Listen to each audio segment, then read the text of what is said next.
आखिरकार आज मेरे पिता और माँ का बहुत बड़ा बोझ उतर गया था। मेरा रिश्ता पक्का हो गया था। कुछ सालों से वो लगातार इसी की कोशिश कर रहे थे। कहते हैं कि जोड़ियाँ ऊपर से बन के आती हैं। जब समय होता है तब अपने आप आपका जीवन साथी मिल जाता है। उससे पहले कितनी ही कोशिश करो। मेरे साथ भी यही हुआ। मम्मी पापा ने पहले बहुत कोशिश की, बहुत रिश्ते आए, लेकिन जब जो होना होता है तभी होता है। और आखिरकार मेरा रिश्ता राजीव से पक्का हो गया। 1 महीने में शादी है, तैयारी में घर के सारे लोग लगे हैं। एक बात थी जिसका अभी भी मुझे इंतज़ार था, राजीव से बात करने का। शादी के पक्के होने के बाद अभी तक उनका कोई फ़ोन या मैसेज नहीं आया था। मेरा नंबर बातों बातों में पापा और मम्मी ने शेयर कर दिया था। मैंने भी करीब 5 दिन इंतज़ार किया। फिर मुझे लगा कि उनका कोई फ़ोन नहीं आ रहा है तो क्यों ना मैं ही आगे रहकर उनसे बात करूं। मैंने शादी की तैयारियों के बीच में समय निकालकर उन्हें फ़ोन किया। पहली बार बात कर रही थी।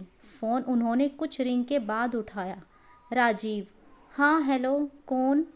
मैं कुछ समय के लिए चुप रही, कुछ जवाब नहीं दिया। मैं बस यही सोच रही थी कि उनके मोबाइल में मेरा नंबर नहीं है या फिर वो यह सब जानबूझकर कर रहे हैं। उन्होंने फिर कहा, कौन बोल रहा है? सपना। मैं सपना। राजीव।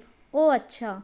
कुछ समय चुप रहने के बाद उन्होंने कहा कि राजीव, अच्छा मैं अभी कुछ काम कर रहा हूँ, तुमसे बाद में बात करूँगा।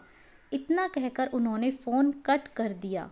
मैंने अपने आप को कुछ भी ऐसा वैसा सोचने से रोका और अपने आप को समझाया कि वो बिज़ी होंगे, जब समय मिलेगा तो फ़ोन ज़रूर करेंगे।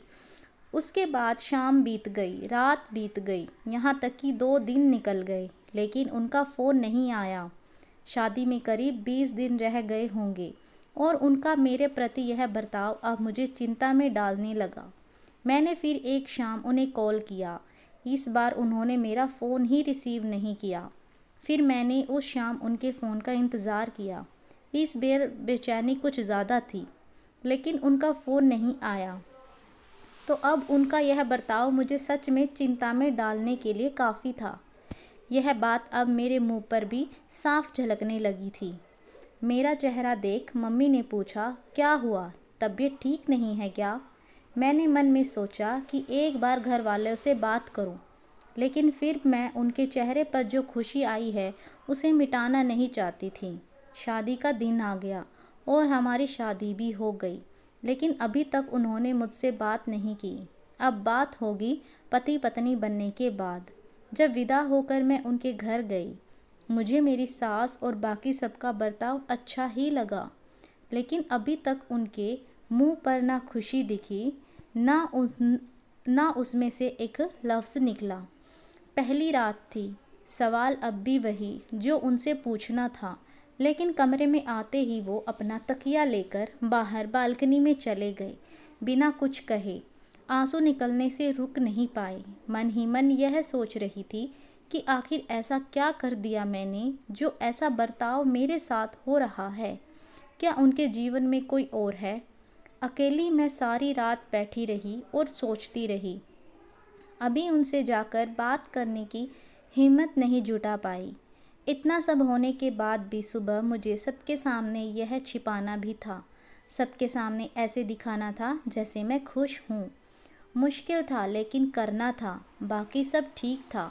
घर परिवार वाले मेरे प्रति अच्छे थे। शाम को मैंने सोच लिया था कि आज मुझे क्या करना है। मैंने बात करने की ठान ही ली थी। रात जब वो आए और जैसे ही अपना तकिया उठाकर जाने लगे, तब मैंने उन्हें टोका। सपना, क्या हुआ? आपको अगर मैं पसंद नहीं थी तो आपने मुझसे शादी करके मेरी ज़िंदगी क्यों ख़राब की? वो रुके और मेरी तरफ देखा। राजीव, मुझे पसंद नहीं? तुम मुझे पसंद नहीं करती और अब मजबूरी में मुझसे शादी की। सपना, ऐसा क्यों बोल रहे हैं राजीव? करीब 8 महीने पहले मैं तुम्हें देखने आया था।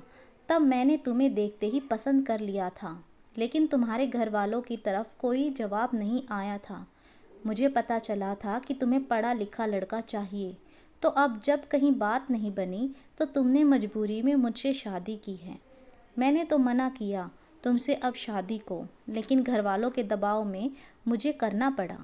लेकिन घर वाले मुझे शादी के लिए दबाव बना सकते हैं, अब उनका मेरे पर कोई ज़ोर नहीं है। मुझे नहीं पता था कि यह बात है जो इनको खटक रही थी, इसका तो मुझे अंदाज़ा भी नहीं था। यह सच है कि उनका रिश्ता 8 महीने पहले आया था। उन्होंने जो भी कहा सब सच है। दिन होता है और शाम से रात, लेकिन उनकी नज़रें एक बार भी मेरी तरफ नहीं आती। गलती से भी वो मुझसे बात नहीं करते। अभी तो कुछ ही दिन हुए हैं, शायद थोड़े दिन और गुजर जाएंगे तो सबको भी यह दिखाई देने लगेगा कि हम में सब कुछ ठीक नहीं है। मैंने फिर एक रात उनसे बात करने की कोशिश की। उन्हें कहा कि शादी के दिन में रिश्ते बनना बिगड़ना, हाँ करना मना चलता रहता है। जब जहाँ संजोग होता है फिर वही बात बनती है। इस बात को आप दिल से लगाकर क्यों बैठे हैं? अब तो मैंने आपसे शादी की है राजीव, इसमें तुम्हारी मर्ज़ी कम और मजबूरी ज़्यादा थी। सपना, आप ऐसा क्यों सोचते हैं? राजीव, क्योंकि ऐसा ही है। सपना, मैं समझ गई आपका ईगो का प्रॉब्लम है। राजीव, क्या बोला तुमने? सपना, हाँ आपको ईगो प्रॉब्लम है।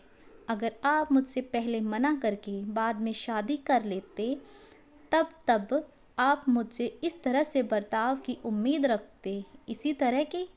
आपको क्या लगता है मैं इसी तरह आपसे बात करती जैसे आप करते हैं? राजीव चुप रहा, सुनता रहा।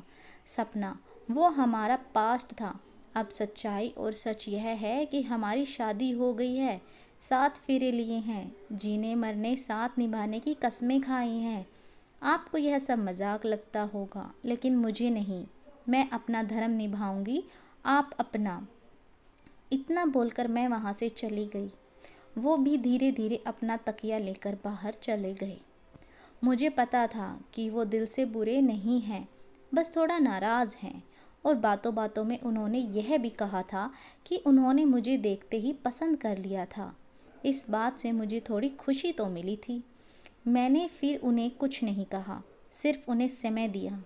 एक रात जब बारिश हो रही थी तब उन्हें मजबूरन कमरे में सोना पड़ा। वो नीचे बिस्तर लगाकर सोने लगे। मैंने उन्हें कहा, आप ऊपर बेड पर सोएं, मैं नीचे सोती हूँ। उनकी हाँ या नहीं सुनी मैंने, बस मैं जाकर नीचे सो गई। बस वो क्या करते, उन्हें बेड पर सोना ही पड़ा। ऐसे ही फिर खट्टी मीठी नोक-झोंक के बीच धीरे धीरे हमारी गाड़ी पटरी पर आने लगी। सच बोलूं तो इससे मुझे भी मज़ा आने लगा था। धीरे धीरे हमें प्यार होने लगा। करीब 7 महीने लगे जनाब को मनाने में और मुझे अपनी पत्नी मानने में। जैसा कि मैंने कहा कि वो बुरे नहीं थे, सिर्फ नाराज़ थे, वो भी इसलिए क्योंकि वो मुझसे प्यार करते थे। आपको यह कहानी कैसी लगी कमेंट करके हमें ज़रूर बताएं। इस तरह की अच्छी कहानियाँ आप यहाँ पर पढ़ सकते हैं।